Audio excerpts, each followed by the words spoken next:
जय हिंद। हमारे YouTube channel पर आप सभी का स्वागत है।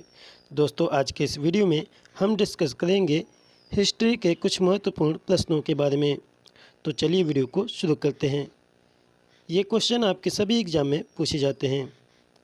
पहला क्वेश्चन है, सिंधु सभ्यता की विशेषता क्या थी? सिंधु घाटी सभ्यता की विशेषता क्या थी? इसका आंसर होगा ऑप्शन नंबर बी, व्यवस्थित शहरी जीवन। क्या होगा? व्यवस्थित शहरी जीवन। दूसरा क्वेश्चन क्या है, किसकी मूर्ति सिंधु घाटी सभ्यता के लोगों की एक महत्वपूर्ण रचना थी? इसका आंसर है ऑप्शन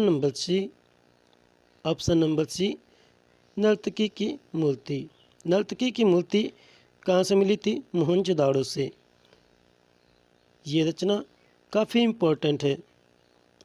ये बताती है कि सिंधु घाटी सभ्यता के लोग कांसे का यूज करते थे, जो कि टीन और तांबे से मिलकर बनाया जाता था। और ये भी बताती है कि उस वक्त के शिल्पकार कितने डेवलप्ड थे और कितने अच्छे थे। अगला क्वेश्चन है, निम्नलिखित वैदिक संहिताओं में से भारतीय संगीत का उद्गम किसमें से खोजा जा सकता है? इसका आंसर है ऑप्शन नंबर सी। सबसे पुराना वेद कौन सा है? ऋग्वेद। फिर उसके बाद कौन सा आता है? सामवेद, जिसमें प्राचीन संगीत और डांस का उल्लेख है। इसके अंतर्गत दो उपनिषद आते हैं, एक छंदागीय उपनिषद, दूसरा है केना उपनिषद। तीसरा वेद जो है वो यजुर्वेद है।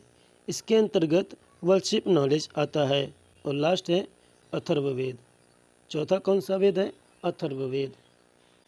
चौथा क्वेश्चन है, निम्न में से योग के प्रणेता कौन थे? इसका आंसर है ऑप्शन ए, महर्षि पतंजलि। दोस्तों, इसके साथ ये भी याद रखिए कि 21 जून को विश्व योग दिवस मनाया जाता है। अगला क्वेश्चन है पांचवा, महर्षि गौतम का संबंध किस दर्शन से है? तो इसका आंसर होगा ऑप्शन बी, न्याय। कुल कितने दर्शन हैं? तो कुल 6 हैं। पहला है सांख्य, जिसका संबंध कपिल मुनि से है। फिर दूसरा है योग। योग का दर्शन किससे है? महर्षि पतंजलि से। फिर न्याय है। उसके बाद आता है न्याय, जिसका संबंध महर्षि गौतम से है। फिर अगला है वैशेषिका। वैशेषिका के कौन संपादक हैं? ऋषि कन्नड़। पांचवा है पूर्व मीमांसा। इसका संबंध है ऋषि जयमुनि से। फिर अगला है वेदांता को हम उत्तर मीमांसा भी कहते हैं। इसमें बहुत सारे ऋषियों की टीचिंग है, जैसे कि आदि गुरु शंकराचार्य जी की, रामानुज आचार्य जी की और वल्लभ आचार्य जी की, आदि लोगों की है। इसी स्कूल को फॉलो करते हैं हमारे स्वामी विवेकानंद जी भी। 6 नंबर का, वैदिक लोगों द्वारा किस धातु का प्रयोग पहले किया गया था? क्या है क्वेश्चन? वैदिक लोगों द्वारा किस धातु का प्रयोग पहले किया गया था? इसका आंसर है तांबा। वैदिक लोगों द्वारा तांबे का प्रयोग पहले किया गया था। वैदिक काल को 2 भागों में बांटा गया है। पहला है ऋग्वैदिक काल, दूसरा है उत्तर वैदिक काल। ऋग्वैदिक काल 1500 ईसा पूर्व से 1000 ईसा पूर्व तक चला था, जिसमें तांबे का प्रयोग हुआ करता था। दूसरा है उत्तर वैदिक काल। इस काल में लोहे का प्रयोग होने लगा, जिसके चलते कृषि के क्षेत्र में क्रांति हुई और विकास तेजी से हुआ। 7वां क्वेश्चन है, हड़प्पा सभ्यता का युग था। क्वेश्चन है, हड़प्पा सभ्यता का युग था। इसका आंसर होगा ऑप्शन नंबर ए, कांस्य युग।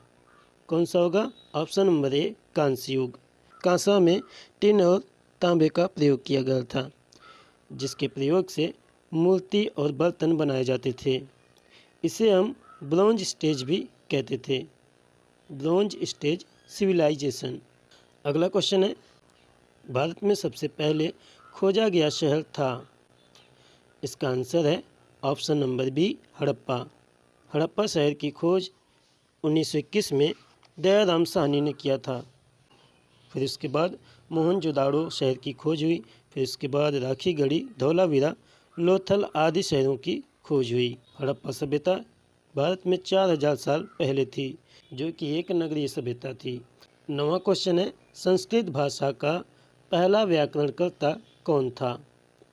संस्कृत भाषा का पहला व्याकरणकर्ता कौन था? इसका आंसर है option number C, Panini. Panini को संस्कृत व्याकरण खोजकर्ता माना जाता है।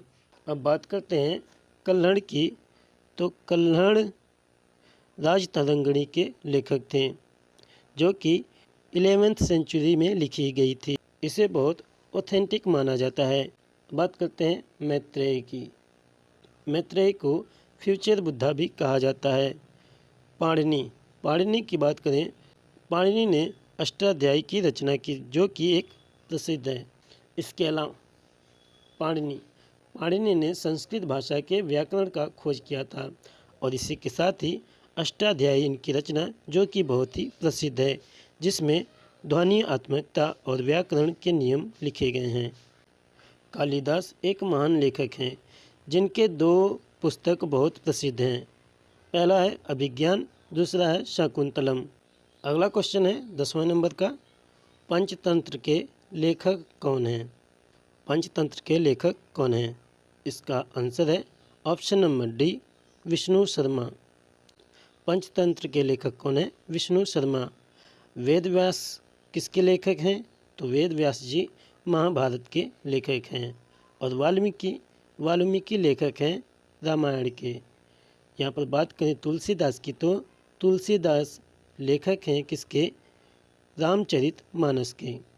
अब बात करते हैं अगले क्वेश्चन की। 11वां क्वेश्चन है, भगवान बुद्ध ने अपनी अंतिम सांस कहाँ ली? भगवान बुद्ध ने अपनी अंतिम सांस कहाँ ली? इसका आंसर है ऑप्शन नंबर बी, कुशीनगर।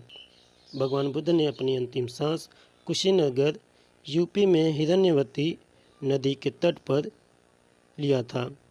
इसे बौद्ध धर्म में महापरिनिर्वाण के नाम से जाना जाता है। अब बात करते हैं अगले क्वेश्चन की।